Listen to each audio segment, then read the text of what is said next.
O Senhor esteja com vocês. Ele está no meio de nós. Proclamação do Evangelho de Jesus Cristo, segundo Marcos. Glória a vós, Senhor. Naquele tempo, Jesus e seus discípulos atravessavam a Galileia. Ele não queria que ninguém soubesse disso, pois estava ensinando aos seus discípulos. E dizia-lhes: o Filho do Homem vai ser entregue nas mãos dos pecadores, e eles o matarão. Mas 3 dias depois, ele ressuscitará. Os discípulos, porém, não compreendiam essas palavras e tinham medo de perguntar. Estando em casa, Jesus perguntou-lhes: o que é que vocês discutiam pelo caminho? Eles, porém, ficaram calados, pois pelo caminho tinham discutido quem era o maior deles. Jesus sentou-se, chamou os 12 e lhes disse: se alguém quiser ser o primeiro, que seja o último de todos e aquele que serve a todos. Em seguida, tomou uma criança, colocou-a no meio deles e, abraçando-a, disse: quem acolhe em meu nome um destes pequeninos, é a mim que acolhe. E quem me acolhe, acolhe aquele que me enviou. Se vocês não forem simples e confiantes como a criança, não entrareis no reino de Deus. Palavra da salvação. Glória a vós, Senhor.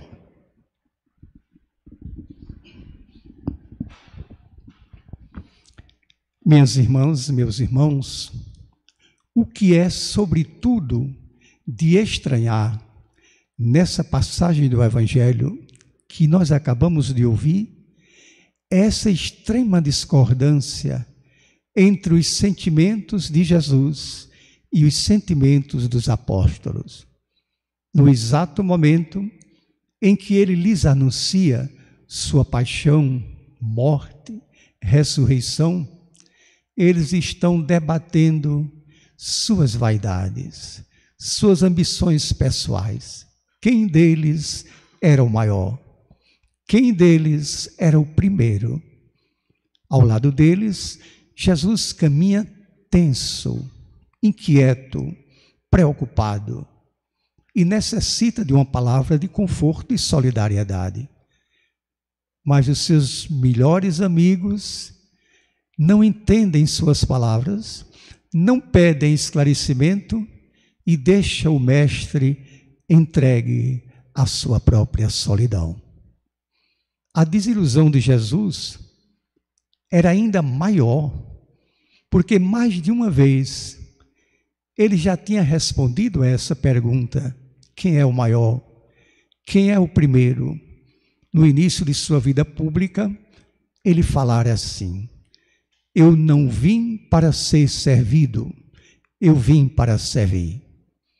No Sermão da Montanha, ele proclamara: bem-aventurados os que têm fome e sede de justiça, porque desses é o reino de Deus. Em outra oportunidade, ele os admoestara contra o poder opressor. Vocês sabem que os governantes desse mundo dominam seu povo, usando de tirania e opressão. Entre vocês não deve ser assim. Quem quiser ser o maior, seja o servo de todos. E mais do que palavras, ele lhes dera o exemplo. Jamais Jesus subiu ao palácio de Herodes em busca de favores. Jamais subiu ao palácio de Pilatos em busca de proteção. Jamais visitou os sumos sacerdotes, Anás e Caifás, pleiteando algum lugar de destaque no templo. Jamais cedeu, jamais recuou nem uma vírgula, nem um pontinho sequer de sua doutrina para agradar as autoridades de Jerusalém ou de Roma. E agora, seus amigos mais íntimos partilham seus planos ambiciosos na hora em que ele precisa partilhar suas angústias, seu medo. Jesus então toma uma criança, coloca no meio deles e lhes diz: quem não for como essa criança, simples e confiante, não entrará no reino de Deus. À primeira vista, pode até parecer que Jesus nos está mandando retornar ao nosso estado infantil, retomar as atitudes próprias da criança. Não, absolutamente. Nós crescemos, amadurecemos, já perdemos a inocência e desconfiamos da ingenuidade. O convite dele é outro, é recuperarmos aquelas virtudes que nos foram dadas desde o nascimento para o uso da vida inteira e que nós deixamos escapar ao longo de nossa vida. A simplicidade, a sinceridade, a espontaneidade, a pureza de intenção. Os antigos ascetas chamavam essas virtudes, quando praticadas na idade adulta, de infância espiritual. Isso Jesus nos pede, que troquemos a infância cronológica pela infância espiritual. Outros poderão pensar que ele está nos proibindo de sonhar com grandeza, de almejar grandeza, de procurar grandeza, que ele está querendo que a gente se encolha no casulo da nossa insignificância, humildemente calados, humildemente conformados, humildemente submissos, como um rebanho de cordeirinhos mansos que só espera a ordem do pastor para entrar em fila única na mesma direção, de cabeça baixa. Não. Jesus está desmantelando os conceitos de grandeza criados arbitrariamente pelas classes sociais, incapazes de conquistar aquela grandeza que exige inteligência, criatividade, fantasia, sacrifício. Que fazem eles? Inventam rótulos, títulos, insígnias, medalhas, comendas, brasões, condecorações, honrarias, grifes, e dessa maneira compensam a sua mediocridade, a sua incompetência de ser verdadeiramente grandes. É isso que Jesus condena. O resultado disso é um mundo de preconceitos e discriminações. Eu me lembro bem de um poema do poeta pernambucano Manuel Bandeira, intitulado Invocação de Recife. Em algum verso ele diz assim: como eram lindos os nomes das ruas da minha infância. Rua da União, Rua da Aurora, Rua do Sol, Rua do Sossego, Rua da Saudade. Tenho medo que hoje se chame Doutor Fulano de Tal. E de fato, transitando pelas vias públicas da cidade agora, nós percebemos que o poeta tinha razão. A maior parte das ruas tem nome de doutor fulano, doutor cicrano, doutor beltrano. Quem foram eles? Mal sabemos. O que foi que fizeram? Mal sabemos. Por que os seus nomes estão ali? Não sabemos. De repente nós nos deparamos com a rua Joaquim Nabuco, rua Castro Alves. Aí nós já sabemos a razão dessa homenagem merecida. Eles batalharam pela libertação dos escravos.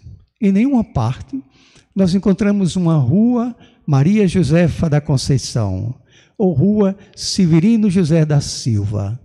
Esses heróis e heroínas anônimos são esquecidos, embora no meio deles se encontre a maioria daqueles que de fato constroem o progresso desse país. Na verdade, esses rótulos, essas medalhas são criadas pelas elites sociais, pelas classes dominantes, para colocar nos peitos uns dos outros mera vaidade, sem nenhum mérito pessoal. Aí vem Jesus para dizer Quem quiser ser o maior, seja o servo de todos. Se vocês não forem simples, confiantes como as crianças, não entrarão no reino de Deus. Quem disse que a criança não tem poder? Quem é que manda dentro da casa? Justamente no tempo em que é a mais fraca, a mais indefesa, a mais impotente. Quem é que desarma todos os esquemas da família com o seu choro espontâneo e irresistível? De onde vem essa força irresistível? O poder da criança certamente não vem dos artifícios que arbitrariamente se criam. Não vem das armas, nem do dinheiro, nem da bajulação, nem dessa troca mercantilista dos favores. O poder da criança vem da sua própria natureza. Ela é forte porque nela permanece a natureza original com que Deus nos criou. Por isso ela está carregada de um potencial de energias divinas. Infelizmente, com o tempo, essa pureza vai se degradando, vai se misturando com outras energias artificialmente produzidas. Não é por isso que, às vezes, nós temos saudade daquela criança que habitava em nós e talvez ainda habite, à espera de que tenhamos coragem de quebrar essa crosta dura de preconceitos, vaidades e discriminações. É assim também que pensa o poeta português Fernando Pessoa. Depois de confessar o seu desejo de chorar, diz ele, chorar absolutamente como uma criança, ele escreve: depus a máscara e vi-me no espelho. Era criança de tantos anos atrás, não mudara nada. Essa é a vantagem de saber depor a máscara. Volta-se a ser criança. Na verdade, o Evangelho nos convida para sermos grandes, não para sermos pequenos e insignificantes, daquela grandeza que Jesus testemunha e enaltece. Ninguém foi maior do que ele, mas um dia ele disse: aprendam de mim, que sou manso e humilde de coração. Ninguém foi mais rico do que ele, mas ele disse: eu não tenho sequer onde repousar a minha cabeça. Trata-se, pois, dessa grandeza que se conquista, e se conquista pela perseverança. Por exemplo, um estudante que se dedica com todo o empenho aos estudos, com perseverança e paixão, e quanto mais conhece, mais descobre o tamanho de sua ignorância, ele está fazendo a aprendizagem da verdadeira sabedoria na aventura do conhecimento.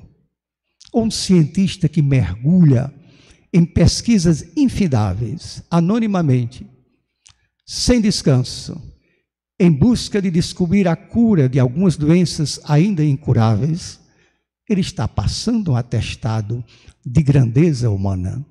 Da mesma forma, um líder comunitário que se empenha junto ao seu povo para criar a consciência política, o senso da fraternidade e a disposição para a luta. Enquanto isso, podemos imaginar aqueles outros fazendo conchavos às escondidas contra os interesses do povo, mudando de partido como as crianças mudam de fralda, e pelo mesmo motivo, abraçando os que atacavam, atacando os que abraçavam, fantasiado de servidores do povo. Para esses vale a palavra que Jesus usou para os fariseus de seu tempo: hipócritas.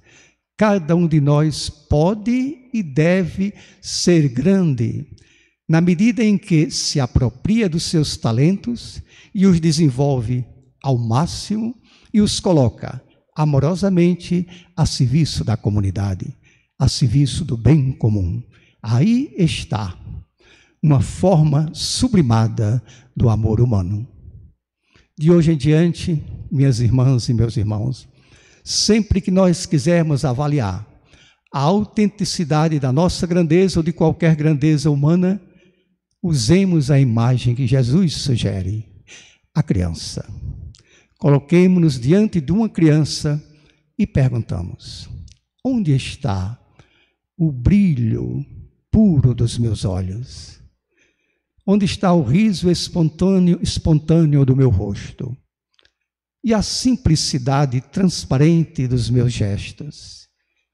E a sinceridade incontestável das minhas palavras? E a pureza cristalina das minhas intenções? E o total desmoronamento da minha vaidade? E a total ausência do preconceito? Onde é que está a criança que eu fui e que devia ter preservado sempre para marcar, realçar a minha logomarca de imagem e semelhança de Deus? E se nós não enxergarmos esses sinais, não significa que ela desapareceu, a criança, não. Significa que ela está ali adormecida, à espera da minha conversão sincera, cotidiana e irrevogável. Amém. A minha alegria de poder, todos os domingos, celebrar essa Eucaristia com vocês, me leva a lhe fazer um pedido, para você curtir esse vídeo e inscrever-se na TV MTC. Você está contribuindo para a formação da classe trabalhadora, está contribuindo também para ampliar a consciência de que nós devemos comunicar nossos valores, nossas convicções, nossos sonhos, e isso tudo através dessa fabulosa tecnologia. Curta esse vídeo e inscreva-se na TV MTC. Muito obrigado.